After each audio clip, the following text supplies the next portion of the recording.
La parole est à monsieur Damien Adam. Merci, Monsieur le Président. Ma question s'adresse à Madame Elisabeth Borne, ministre de la Transition écologique et solidaire. Le 26 septembre dernier, en pleine nuit à Rouen, un incendie d'une ampleur exceptionnelle touchait l'usine Lubrizol et son voisin Normandie Logistique. Nous n'avons pas oublié les images de ce panache de fumée qui s'est formé au-dessus de la ville et qui a parcouru la Seine-Maritime puis le nord de la France. Face aux multiples questions et inquiétudes que l'événement a suscité, l'Assemblée nationale avait convoqué une mission d'information sur le sujet. En tant que rapporteur, j'en présente le rapport cette semaine, construit autour de 4 axes et 13 propositions. 1. Installer une culture du risque durable en France pour que la population soit mieux préparée à ce type de situation.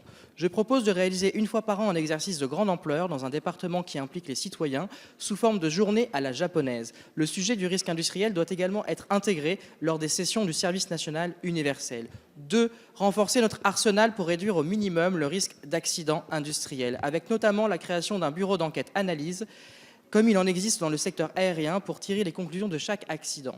Ce matin, vous avez annoncé des premières mesures sur cette thématique qui vont dans le même sens que les mesures que je porte dans mon rapport. 3. Améliorer la communication et l'information de la population en situation à risque, en développant la technologie dite Cell Broadcast, qui permet d'envoyer un message d'alerte et d'information par SMS dans une zone géographique donnée. 4. Enfin, alors que l'image de Rouen a été durement touchée, je propose un plan d'attractivité pour la Seine-Maritime pour attirer à nouveau touristes et investisseurs et tourner la page de cet événement dramatique. Madame la ministre, passé ce travail de fond, les Rouennais attendent une application concrète des mesures proposées pour que personne demain ne puisse vivre à nouveau un tel événement. Ainsi, Madame la ministre, comment comptez-vous prendre en compte ces propositions et les mettre en application? Je vous remercie. Merci, monsieur le député. La parole est à madame Elisabeth Borne, ministre de la Transition écologique et solidaire.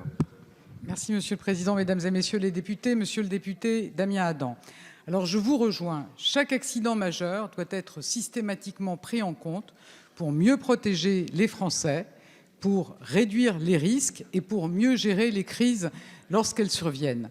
Donc c'est bien pourquoi j'ai souhaité présenter un plan d'action qui répond point par point aux difficultés qui ont été mises en lumière à l'occasion de l'incendie survenu en septembre dernier. Ce plan s'appuie notamment sur les recommandations de l'inspection que j'avais lancée dès la survenue de l'incendie et sur celles du Conseil supérieur de la prévention des risques technologiques qui réunit l'ensemble des parties prenantes. Et je précise qu'il y a une deuxième inspection qui est en cours, notamment sur la gestion des crises et l'amélioration de la culture du risque. Alors, bien évidemment, le gouvernement va examiner avec la plus grande attention les propositions de la mission d'information dont vous êtes rapporteur pour enrichir le plan d'action que j'ai pu présenter ce matin. Plan d'action qui prévoit des lignes très claires, avec notamment le renforcement de la transparence sur les accidents et leurs conséquences, avec une obligation pour les industriels de produire immédiatement la liste des produits et les quantités en cause en cas d'incendie.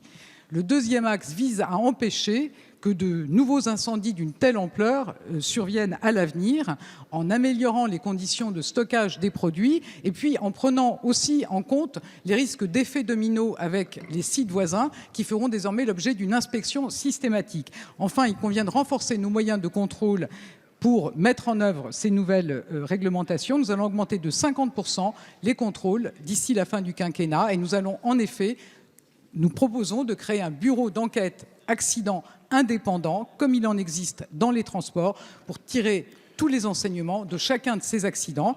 Je pense que les habitants de l'agglomération rouennaise l'attendent et nous pouvons leur répondre aujourd'hui. Merci, madame la ministre.